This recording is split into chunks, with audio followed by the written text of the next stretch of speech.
டிஎன்பிஎஸ்சியில் கேட்ட previous year question பார்க்குறோம். இப்போ என்ன கொடுத்துருக்காங்கன்னா, ஒரு சமபக்க முக்கோணத்தின் பரப்பளவு 900√3 cm² எனில் பக்க அளவை காண்க. மென்சுரேஷன் 2Dலேருந்து கொஸ்டின் கேட்டிருக்காங்க. சமபக்க முக்கோணத்தின் பரப்பளவுக்கான வேல்யூ கொடுத்துருக்காங்க 900√3 cm²ன்னு கொடுத்துட்டு பக்கம் கேட்டிருக்காங்க, சைடு என்னன்னு சொல்லி கேட்டிருக்காங்க.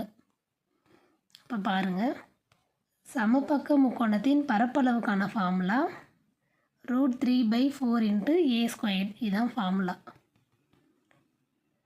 இப்போது ஏரியாக்கான வேல்யூ அவங்க கொடுத்துருக்காங்க 900√3ன்னு.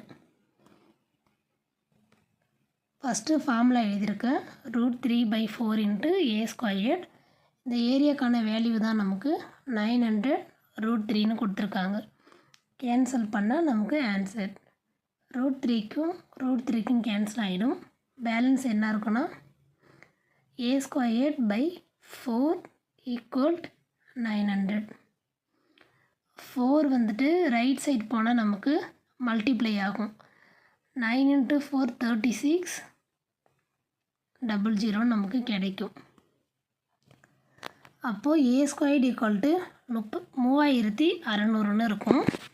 இப்போ இந்த ஸ்கொயர் ரைட் சைடு வந்தால் நமக்கு ரூட் ஆகும். அப்போ a = √3600. இப்போ இந்த ரூட்லேருந்து 3600 நம்ம வெளில எடுக்கணும். a = ஆரோடைய ஸ்கொயர் நம்பர் தான் நமக்கு 36ன்னு வரும். அப்போ 6. ரூட்டில் 2 0 இருந்தால் வெளியில் வரும்போது 1 0 எடுப்போம். ஸோ 0. அப்போது a = 60 cm